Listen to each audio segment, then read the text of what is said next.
Welcome to the Real News Network. I'm Kim Brown in Baltimore. An international trial will take place at The Hague in the Netherlands against the agrochemical corporation Monsanto. The tribunal will run from October 14th through the 16th, and the trial largely symbolic in nature because it holds no legal standings, but the organizers say that they will use international legal standards in the proceedings. However, Monsanto has declined to participate, saying that the trial is, quote, a staged event, a mock trial, where the outcome is already predetermined. Monsanto is one of the world's largest agrochemical corporations and is facing a takeover from the pharmaceutical giant Bayer. Today, we're joined with Ronnie Cummins to discuss this tribunal. He is the founder and the international director of the Organic Consumers Association. He's also a steering committee member for Regeneration International. Ronnie, thank you so much for speaking with us. Good to be with you. Ronnie, first of all, why Monsanto? We know that the company has a fairly bad reputation, but what is it specifically that the organizers of the trial want to accuse Monsanto of doing? Well, Monsanto was incorporated, I believe, in 1901, and for the last 115 years, they have put out a series of products that they knew were dangerous, that have done severe damage to not only human health, but the environment. And so in the last 20 years, they've become infamous for forcing this new technology of genetically engineered food on the public. And they've become, because of their dirty tricks and their strong-arm tactics toward farmers and consumers, they've become what some media have said the most hated corporation in the world. So that's one of the reasons they're going to merge with Bayer, is they want to drop the name Monsanto, and they hope people will forget about what they've done. But I think that's very unlikely. Today was a perfect demonstration with activists from all over Europe and North and South America converging here to start this three-day people's indictment of Monsanto, and to rally global support for a boycott of genetically engineered foods, and also to try to get the World Court, which is located here in The Hague, to pick up on this case. There have been previous incidents where these citizens' tribunals, like the Bertrand Russell War Crimes Tribunal around Vietnam in the late 60s, and people's assemblies around the Serbian genocide and Rwanda, have resulted in the World Court picking up on these cases. But certainly we are addressing today the court of world public opinion, and we certainly have an audience who are listening and who want this company to be brought to heel.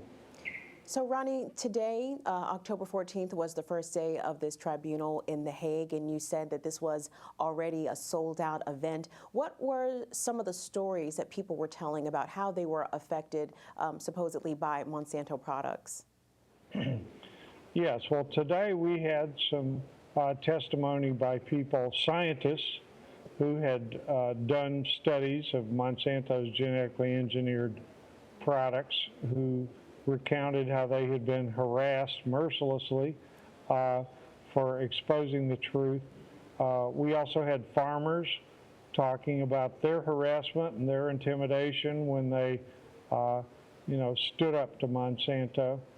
We also had discussions about how the whole, the global political system and judiciary system has been infiltrated and corrupted by this corporation. So tomorrow we're going to actually have a panel of 5 legal experts who are going to hear testimony starting tomorrow from people from 30 different countries around the world who have been harmed by Monsanto's products, or who live in countries where there's environmental destruction. Recently, the International World Court said they're going to start taking up cases of what they call ecocide, that is severe and irreparable or near irreparable damage to the environment. So we had a lot of media here today. We have a lot of excitement. Activists have already agreed to do a global campaign where we're going to try to get literally 1 billion people over the next 5 years to take a pledge that they will not buy these poison foods derived from Monsanto and Bayer's products, and farmers who will agree not to grow the genetically engineered crops and use the toxic pesticides that always accompany them. Ronnie, Monsanto says that they refuse to participate because this is a mock trial where the outcome is already predetermined. How do you respond to that charge? Well, I think they know as well as we do that they're the most unpopular corporation in the world, and that's the reason why they're anxious to be bought out and drop their name by Bayer. But we did try to invite them. We sent delivery services to St. Louis several times to their headquarters to invite them to appear and to bring their lawyers. And at first, they wouldn't even let the people deliver the registered letters. Finally, about 10 days ago, we used a process server in St. Louis, and they were able to deliver the invitation. But Monsanto doesn't want to show up because they know they don't have an answer to most of the accusations that are coming at them from around the country. So, Ronnie, also organizers of the trial say that they will use international legal standards for prosecuting Monsanto. However, Monsanto has said that it will not participate. So how can you have a trial that complies with legal standards if the defendant is not defending themselves? What's going to be issued after the conclusion of the Monsanto Tribunal is a judgmental, a legal advisory on the part of the volunteer judges here. And, you know, we will see if the World Court is willing to take this up. But certainly in the court of public opinion, we're not going to hold our breath for the World Court to stop the rampaging of this corporation. We feel like the only thing that Monsanto really takes notice of are damage to their bottom line and their profits. And their profits and their stock have fallen considerably over the last couple of years. They've had to lay off people, and they are anxious to be bought out. So they hope that people will forget what they've done when they start to be called Bayer instead of Monsanto. But you know, that's not the case. They have to cease and desist from their behavior, which is a real pattern of lawlessness and damage over the last century, really. But if these products they produce, like PCBs, and they sold DDT and Agent Orange in the Vietnam era, aspartame, the artificial sweetener that's now come under such attack, and now genetically engineered foods and crops. I mean, here in Europe, there are no genetically engineered crops really being grown in any significant acreage, and there are no products on the grocery store shelves. And why is that? Well, it's because in the European Union, they passed a law in the late 90s basically saying that genetically engineered foods had to be labeled. And once farmers knew that genetically engineered crops and the foods coming out of them would have to be labeled, once grocery stores knew this, once brand name companies knew this, well, they won't have anything to do with it because they know the public is genuinely suspicious and alarmed by this technology that is really nothing more than a pesticide delivery system. And so, you know, you don't really have genetically engineered foods as an issue in the European Union. In the U.S., it's been a completely different story. I mean, I personally, as an activist, have worked for 22 years on trying to get mandatory labeling of genetically engineered foods in the U.S. Polls have always shown 80 to 90% of the public, they want to know what they're eating. They want to know if it's genetically engineered or not, if it's been heavily sprayed with these pesticides like Roundup that always accompany the seeds. But the government has been unwilling to do so. And in July, the U.S. Congress basically passed a law popularly known as the DARK Act, which is Deny Americans the Right to Know, that reversed laws that had been passed in Vermont and a number of other states requiring labeling. So all the big food companies early this summer started labeling their products because the Vermont law went into effect July 1st. But then the House of Representatives and the Senate cranked up into overdrive, and they reversed the law in late July, basically saying that states don't have the right that they've enjoyed for the last over 100 years to require certain labels on food, and President Obama dutifully signed the bill. So now we're in the dark. Corporate America said, you know, we'll put these QR codes, these little square cube codes on food sometime in the next few years, and if consumers have a smartphone and if their grocery store has a wireless connection and if they have the time, they can click on these QR codes and it'll take them to the website of the food corporation, and maybe in the fine print on page 24 they can find out whether Coca-Cola actually is using genetically engineered high fructose corn syrup in their drinks, which of course they are. So they basically have slapped us in the face. They have disrupted the tradition of federalism, where you have some power in the hands of the states that the federal government has not usurped for themselves. And we have no right to know, we have no right to choose, really, in the U.S. If you want something that's not genetically engineered, you have to buy something that's labeled organic, or if it's meat and animal products, something that's grass-fed.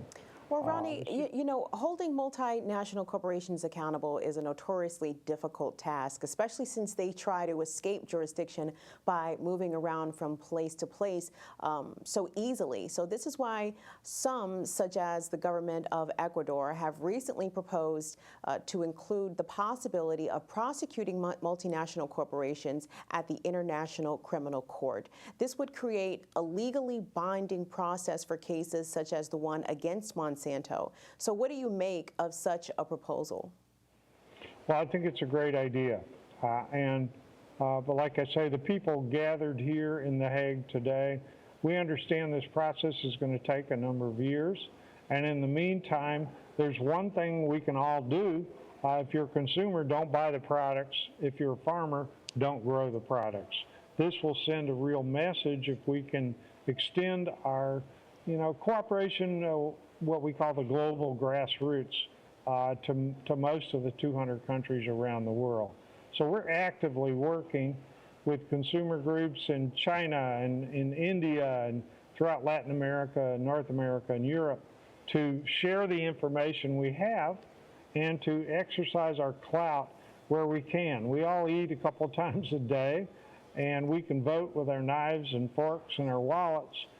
If we want a different food and farming system, which is extremely important if we're going to solve the climate crisis or the deteriorating public health crisis, or address the issues of rural poverty, we need to pay attention to how we're spending our money, and if we use our clout as the global grassroots, we really can force corporations to change. What we're seeing in the United States is these very large corporations right now are, they're taking artificial coloring, synthetic chemicals out of their products. Some of them are taking out the genetically engineered ingredients. They are truly alarmed. These fast food corporations like McDonald's are seeing their sales fall. They're seeing that millennials especially are not as gullible as some of the previous generations. So we believe that to have fundamental change in the world, we have to change a number of things. We have to change the marketplace, we have to change investment policies, and we also eventually have to change public policy. Now, if we were facing Bernie Sanders versus Trump now in this election, we would know that once Bernie got into the White House, he would crack down on some of these practices of Monsanto. He was a supporter of mandatory labeling. His state, Vermont, was the first state to pass it.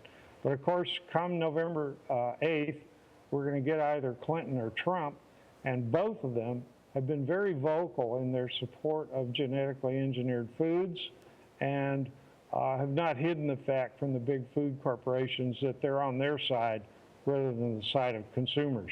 So they leave us no choice but to organize our resistance, if you will, our consumer resistance on a global scale.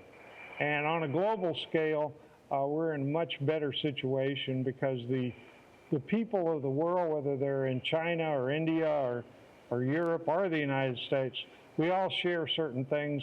We want healthy food. We want to know what we're eating. We want our children to be able to grow up as healthy as possible. And we look around us and we see the devastation that our current out-of-control food and farming system has, and we're determined to change it. So that's part of the story here in The Hague. All right, we've been speaking with Ronnie Cummins. He is the founder and the international director of the Organic Consumers Association. He's also a steering committee member of Regeneration International. The civil tribunal against Monsanto is being held in The Hague in the Netherlands, October 14th through the 16th. Ronnie, we appreciate your time today. Thank you so much for joining us. Thank you. Keep up the good work. And thank you for watching the Real News Network.